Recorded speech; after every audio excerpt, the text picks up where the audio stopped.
¿qué es el pecado? Sobre esta doctrina fundamental que necesitamos nosotros, hermano, profundizar, aprender de ella, porque en ella, hermano, podemos nosotros afianzar nuestra fe, nuestra salvación depende de estas doctrinas, hermano, que usted y yo las aprendamos. Ya sabe usted, amado hermano, que la doctrina es la base, es la enseñanza que necesitamos nosotros aprender para poder heredar esta salvación tan grande que Dios nos ha regalado. La doctrina, amados hermanos, es el mecanismo por el cual usted y yo aprendemos cómo debemos hacer, cómo debemos vivir, cómo debemos comportarnos, qué es lo que tenemos que aprender, qué es lo que tenemos que desaprender, qué es lo que tenemos que dejar. Todo esto, hermano, es lo que nos enseñan las doctrinas fundamentales para la salvación. Así que, mis amados, quiero invitarlos en esta hora para que leamos allá en la primera carta del apóstol Juan, en el capítulo 3, el versículo 4. Vamos a leer este texto y con este texto, hermano, vamos a compartir la palabra del Señor. Dice, en el nombre de Jesús, dice, todo aquel que comete pecado infringe también la ley, pues el pecado es infracción de la ley. Amén. Vamos a orar, hermano, y que Dios nos bendiga con su palabra, que nos conceda el honor y el privilegio de entender la palabra de Dios y ponerla por obra. Amén. Bendito Dios, Señor, en esta hora te damos gracias, Señor, porque nos concede el honor, el privilegio de compartir tu palabra, Señor. Yo te suplico, Señor, en esta hora, que abra el entendimiento de cada uno de nosotros, Señor, que toque la fibra de nuestro corazón, Señor, por medio del Espíritu Santo, Señor Jesús, y que esta palabra, este pensamiento, esta enseñanza, esta doctrina, Señor, sea muy convincente, Señor, para nuestra vida, que podamos, Señor, recibirla, atesorarla, ponerla por obra, ponerla en práctica, Señor Jesús. Gracias, Señor, por esta oportunidad que nos das en esta hora, en el nombre maravilloso de Jesús. Bien, hermanos amados, así que vamos a hablar de la armatiología. ¿Qué es la armatiología, amados hermanos? Es el estudio del pecado. Es una parte de la doctrina cristiana fundamental. Por amados hermanos, está fuertemente vinculada a otras doctrinas básicas del cristianismo. El concepto que se tenga del pecado o de su origen es la consecuencia y de lo que Cristo dice sobre dicha temática cambia la mentalidad del hombre. O sea, en otras palabras, amados hermanos, el conocer esta parte de la doctrina, el tener conocimiento, es muy fundamental, amados hermanos, para que la mente y el corazón del hombre pueda dar un cambio importante.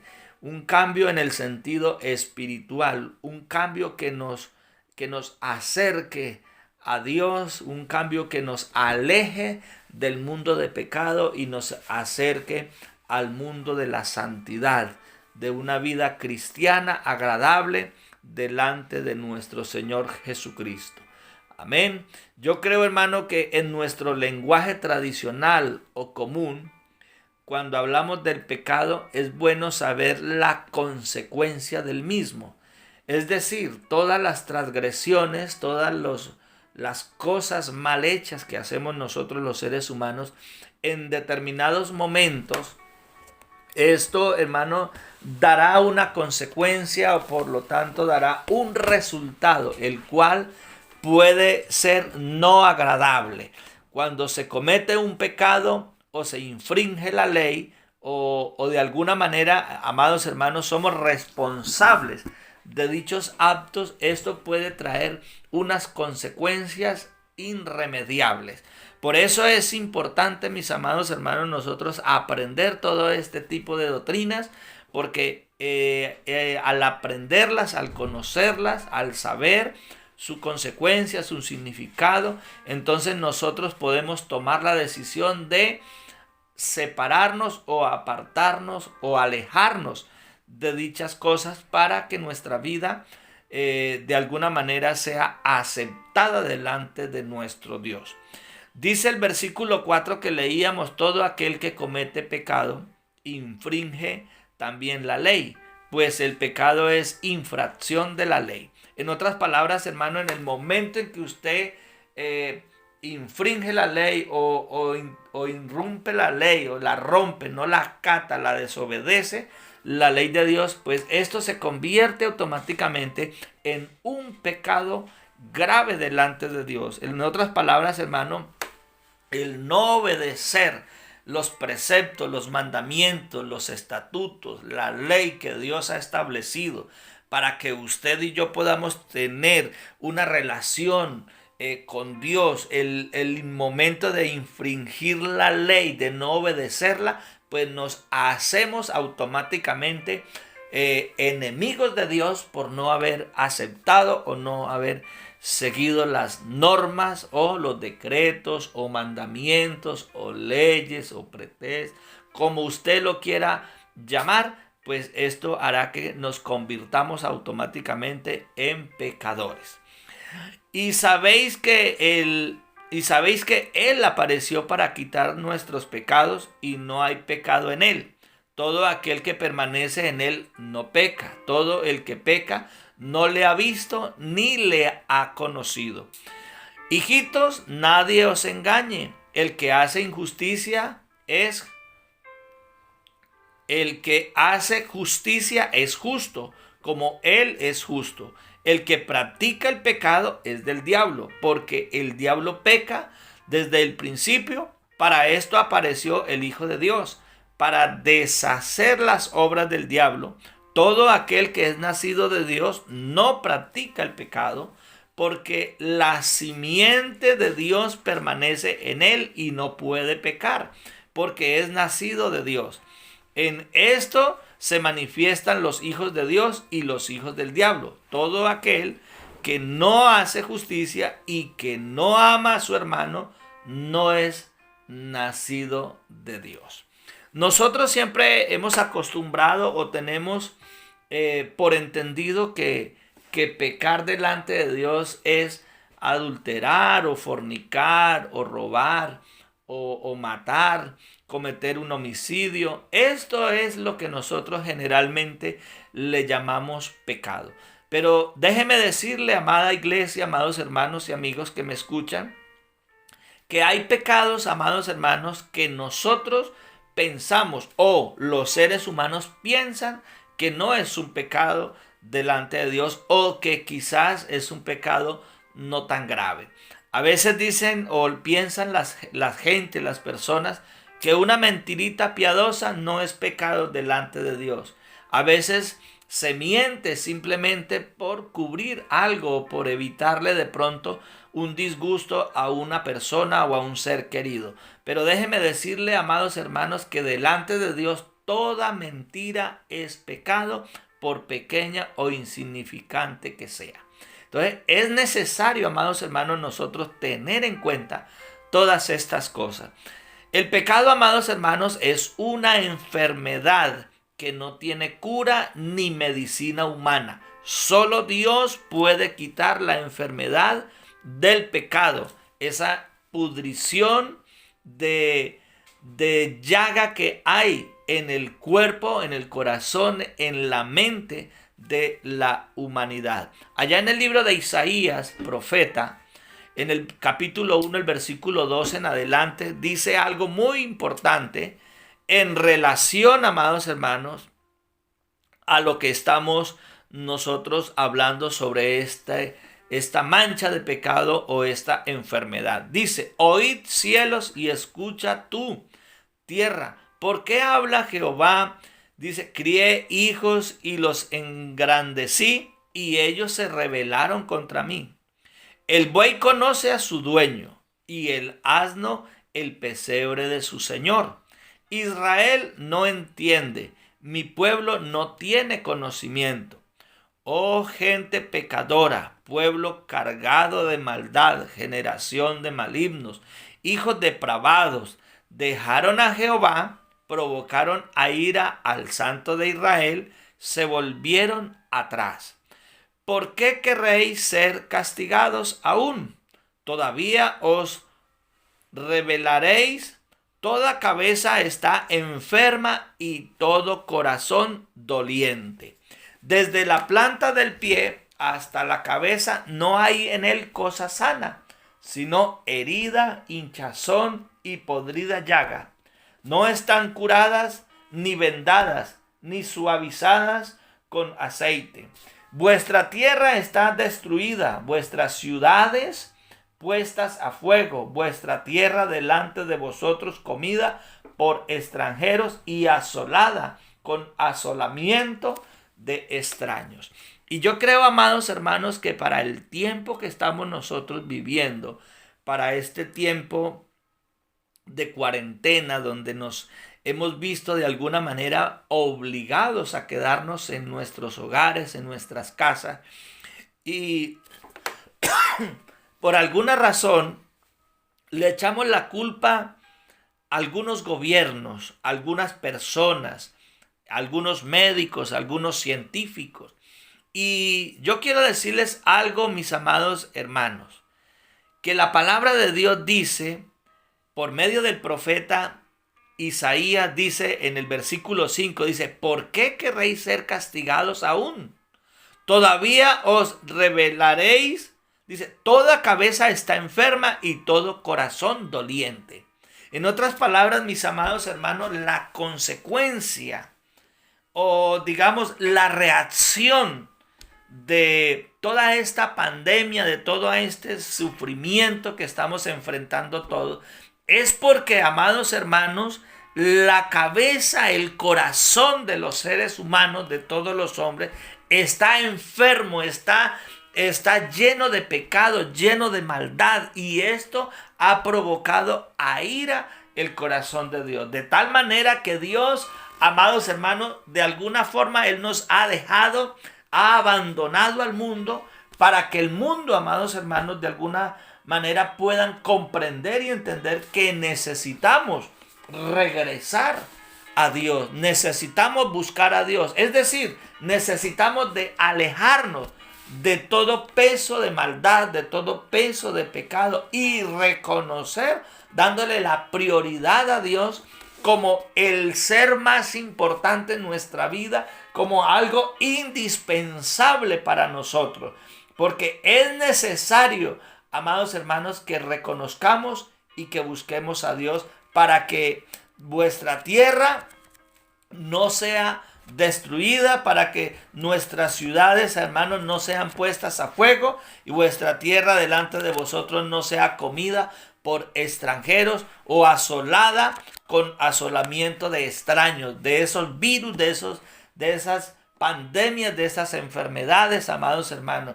El único que puede librarnos a todos nosotros a causa de este pecado y de esta, de este desate en cuanto a lo que es el conocimiento de Dios, que lo hemos abandonado, lo hemos dejado a un lado. La única manera que podemos solucionar esto, que podemos nosotros, hermanos, permitir que Dios haga algo, es cuando usted y yo nos alejemos del mundo de maldad, del mundo de pecado, y nos volvamos a Dios para que Él tenga piedad de nosotros. Bendito sea el Señor. Cuando usted y yo, amados hermanos, nos alejemos del mundo de maldad, del mundo de pecado, entonces Dios se volverá a nosotros. Amén. Dice que una terrible esclavitud es la que tiene dominada a este mundo a causa del pecado. Esdras, amados hermanos, confiesa la causa de la esclavitud en el pueblo de Israel. Si usted lee allá en Nehemías el capítulo 9, el versículo 36 dice, he aquí que hoy somos siervos. Dice, henos aquí siervos en la tierra que diste a nuestros padres para que comiesen su fruto y su bien. Pero mira que está diciendo que hoy somos siervos. ¿Por qué siervos? Siervos porque hemos sido esclavizados. Es lo que está diciendo aquí el profeta Nehemías a causa del pecado. Porque Esdras está reconociendo, amados hermanos, que todo el pueblo está siendo esclavizado. Todo el pueblo está siendo esclavizado a causa del pecado. Dios los abandonó, los dejó allá porque no soportaba más la maldad sobre los hijos de los hombres. Y mire que el verso 37 dice, y se multiplica su fruto para los reyes que has puesto sobre nosotros por nuestros pecados, quienes se enseñorean sobre nuestros cuerpos.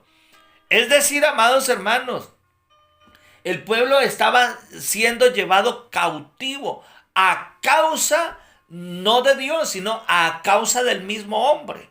Su pecado hizo que la presencia de Dios los dejara, o la presencia de Dios simplemente los abandonara, por cuanto ellos habían preferido servirle a los ídolos y servirle al pecado que buscar la presencia de Dios. Por eso dice, quienes se enseñorean sobre vuestros cuerpos y sobre nuestros ganados, conforme a su voluntad, y estamos en gran angustia. Cuando esto se ve claramente en el pueblo, entonces Esdras lo que hace es que él confiesa. Esdras va y confiesa ante Dios, y entonces Dios, amados hermanos, ya encuentra una solución para el pueblo, y es que el pueblo se aparte del pecado, que dejen la idolatría, que dejen el mundo de pecado, el mundo de maldad, y se vuelvan a Dios, el cual va a tener de ellos misericordia. Alabanzas a nuestro Dios. Es decir, amados hermanos, que necesitamos sí o sí alejarnos del pecado para que la bendición de Dios llegue a nuestras vidas. Quiero decirles, amados hermanos, que el pecado es un estorbo. El pecado es un impedimento para que la bendición de Dios llegue a nuestras vidas.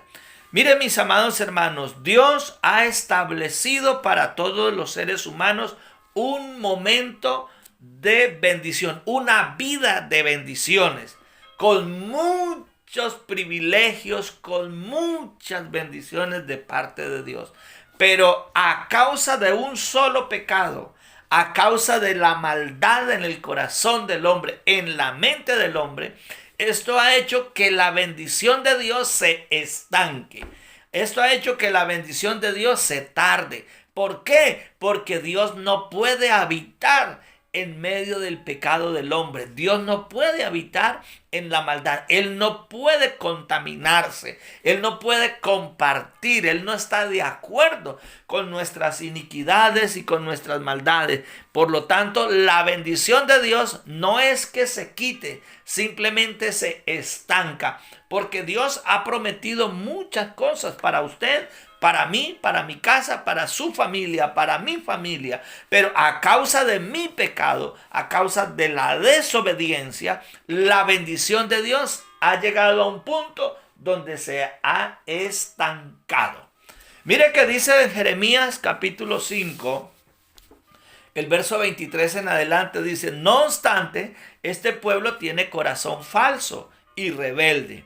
Se apartaron y se fueron, y no dijeron en su corazón: temamos ahora a Jehová Dios nuestro, que da lluvia temprana y tardía en su tiempo, y nos guarda los tiempos establecidos de la siega. Vuestras iniquidades han estorbado estas cosas. ¿Se da cuenta usted, mi amado hermano?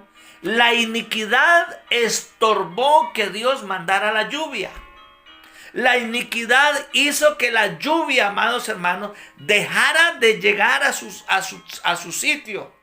Y esto, hermanos, lo que hizo fue que dañó el crecimiento, dañó las cosechas, dañó las bendiciones. Por lo tanto, el pueblo se vio envuelto en la miseria, envuelto en la escasez, envuelto en la angustia, envuelto en el dolor a causa de su iniquidad. O sea que aquí el culpable no es Dios. El culpable de nuestras desgracias o de nuestros fracasos somos nosotros mismos. cuando una persona va a la cárcel, ¿de quién es la culpa? La culpa sencilla y únicamente es de la persona que va a la cárcel. ¿Por qué? Porque ha cometido hechos, porque ha incumplido la ley, porque ha hecho maldad, porque no se ha sujetado a las leyes terrenales, no se ha sujetado a las leyes establecidas por Dios. Y esto le ha llevado a cometer hechos que lo llevan finalmente a ser un recluso, a estar privado de la libertad. Y así es cuando usted y yo, hermano, le fallamos a Dios. Automáticamente nos privamos de la libertad de Dios.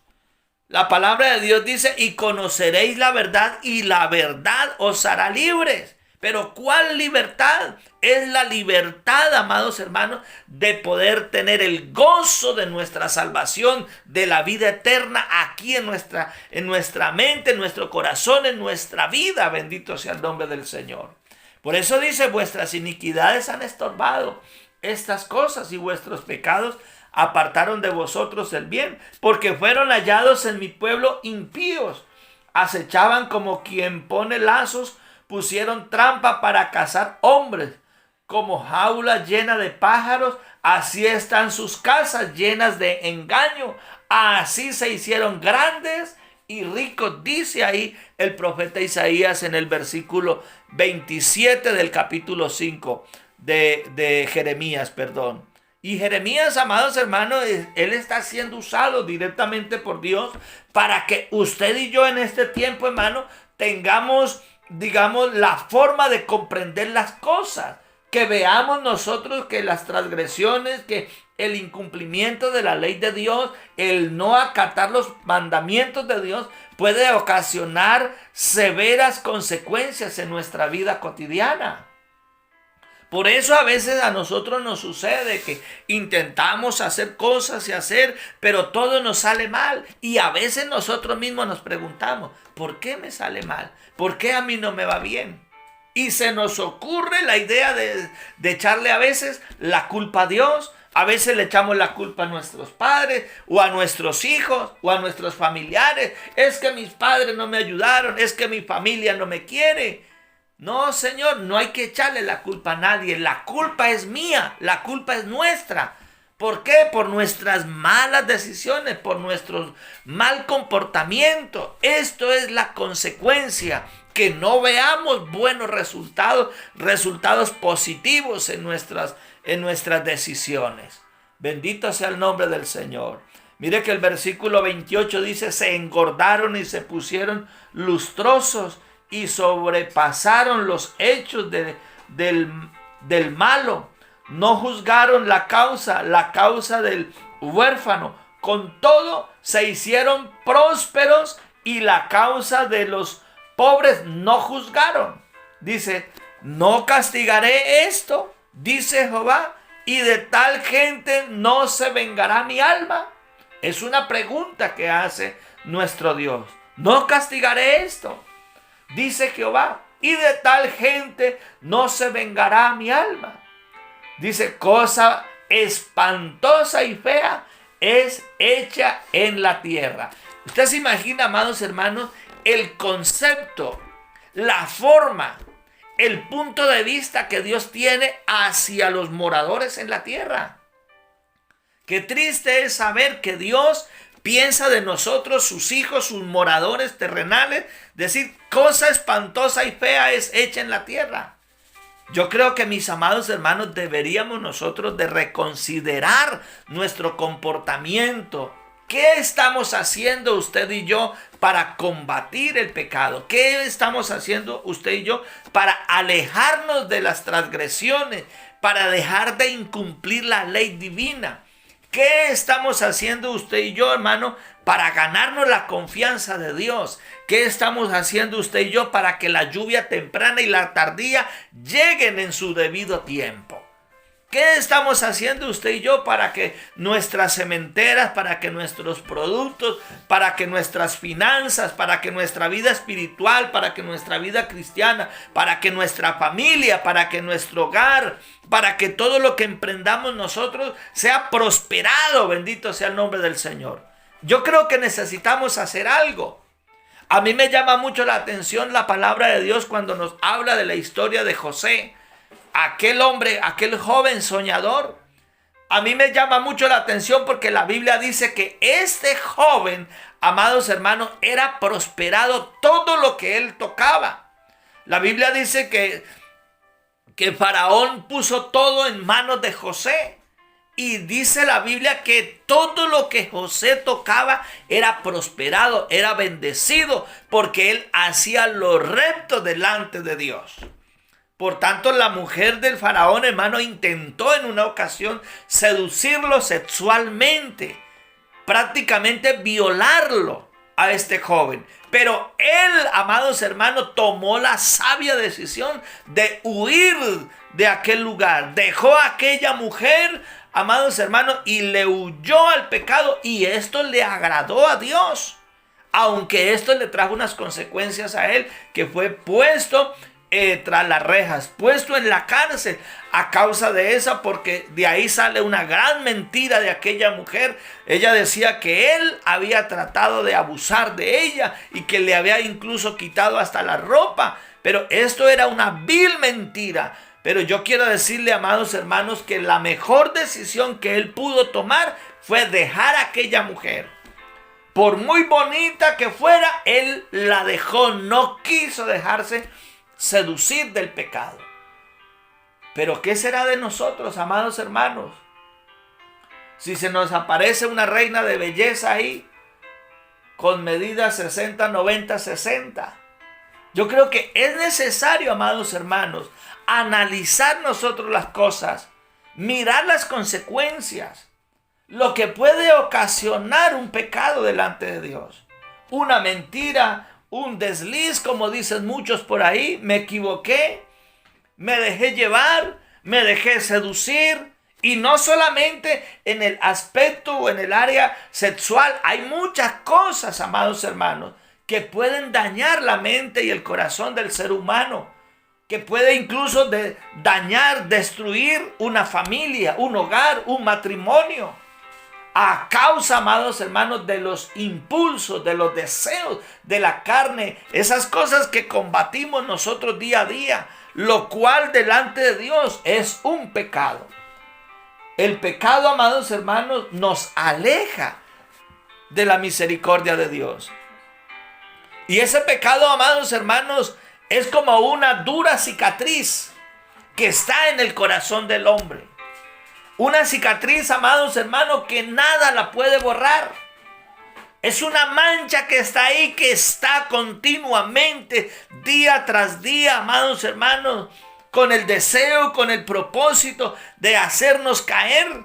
Por eso la palabra de Dios dice que el diablo anda como león rugiente alrededor de nosotros, a ver a quién puede devorar, a ver a quién ve por ahí mal estacionado, como dicen por aquí, a ver a quién pilla, con la intención de hacerlo caer, mostrándole cositas bonitas, mostrándole cosas agradables, deleites.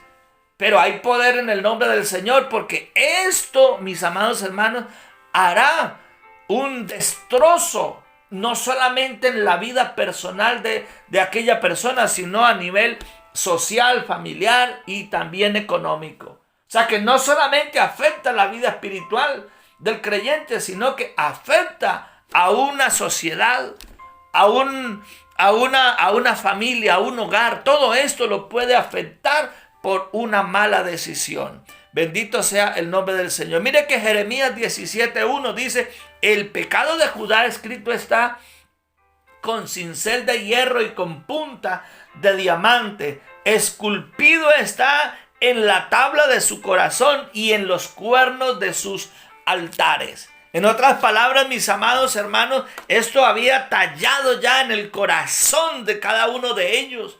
y en sus esculturas, en todos esos dioses, ídolos paganos que hacían, que desde lejos se veía la idolatría y lo que pesaba a raíz de ello. A causa de todo eso, mis amados hermanos, la ira de Jehová se enardecía en su corazón y por lo tanto venían tantas desgracias. Así que, mis amados hermanos, yo creo que esto deberíamos nosotros de pensarlo muy bien antes de hacerlo.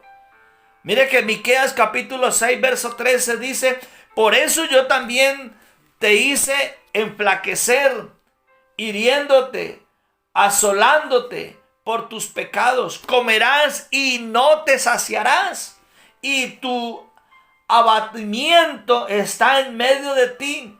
Recogerás, mas no salvarás, y lo que salvares lo entregaré yo a la espada. Por eso a veces, amados hermanos, por más que luchamos y nos esforzamos y anhelamos y deseamos salir adelante en nuestra vida cristiana, en nuestra vida espiritual, en nuestra vida matrimonial, social, económica, en todo, y nada parece que lo hagamos bien. Y de repente amontonamos y hacemos tesoro, y cuando menos pensamos todo va al fracaso. ¿Por qué? A causa del pecado. Por eso dice el verso 14, dice: comerás y no te saciarás, y tu abatimiento estará en medio de ti. O sea que es una lucha aquí interna. Dice: recogerás, mas no salvarás, y lo que salvares lo entregaré yo a la espada.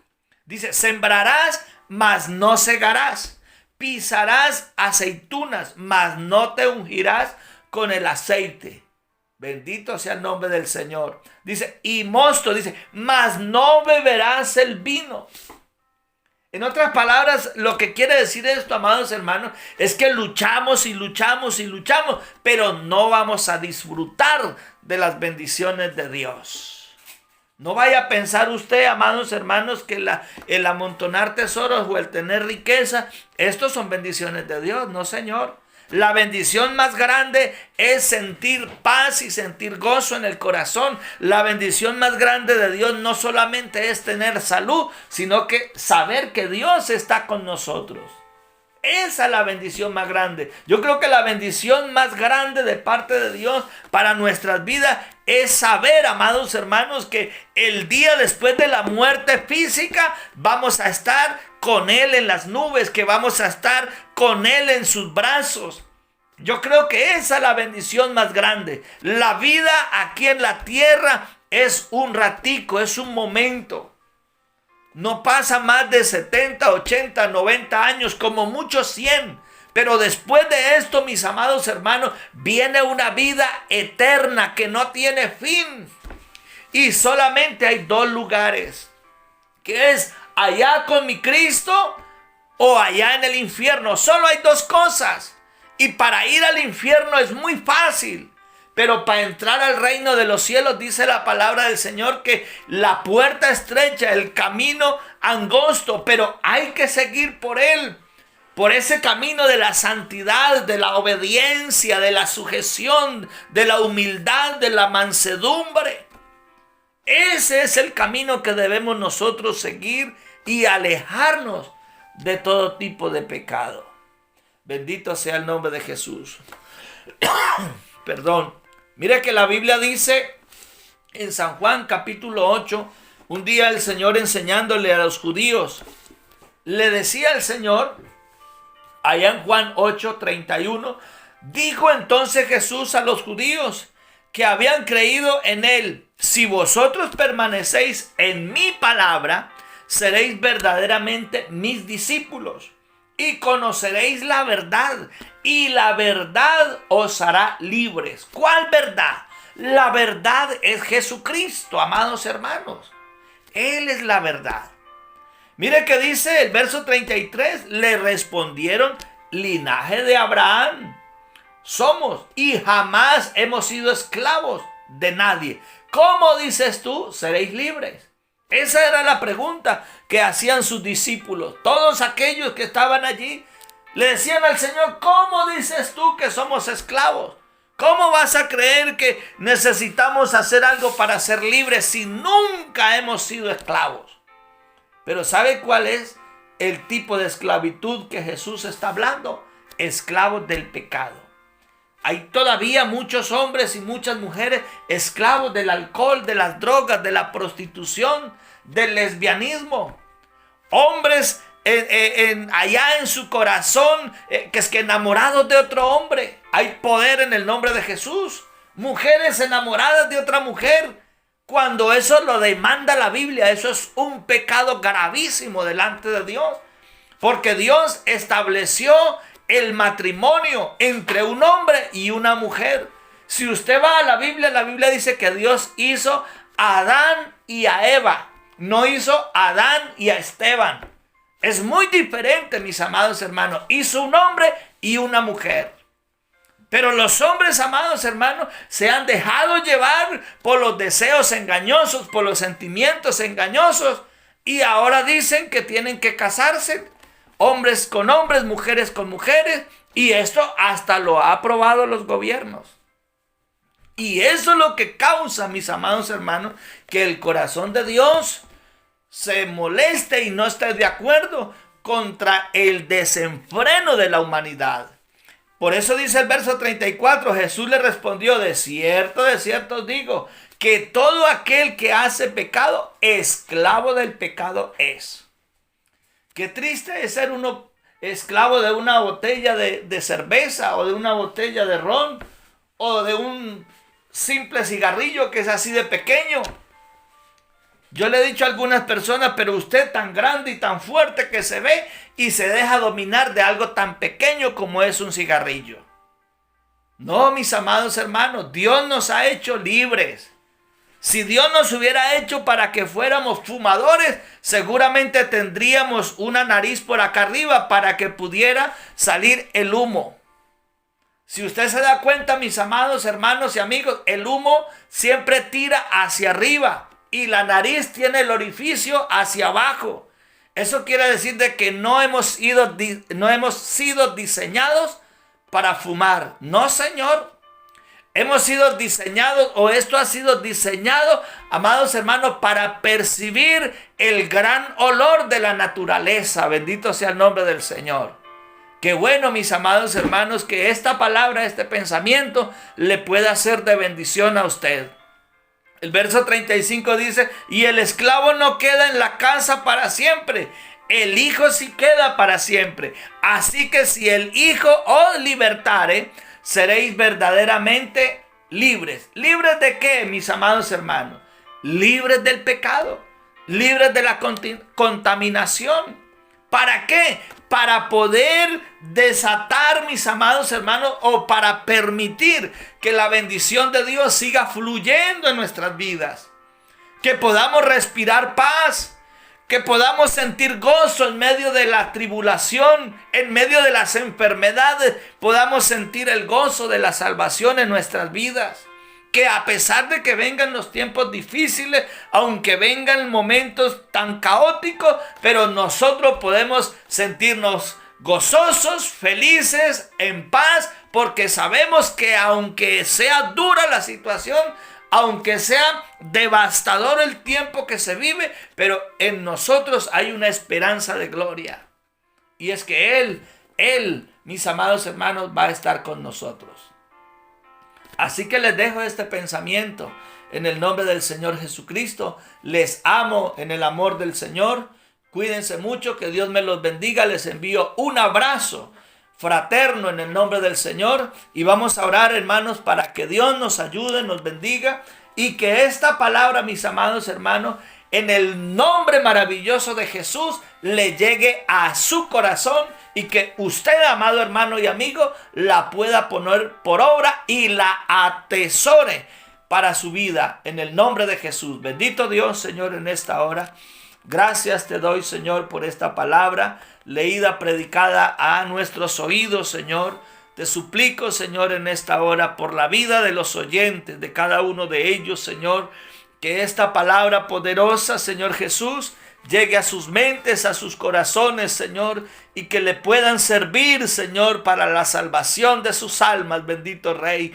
Que esta palabra, Señor, haga un efecto poderoso en sus vidas, en el nombre maravilloso de Jesús. Amén, amén. Quiero recordarle todos los días 8 de la tarde por este mismo canal. Dios los bendiga. Un abrazo.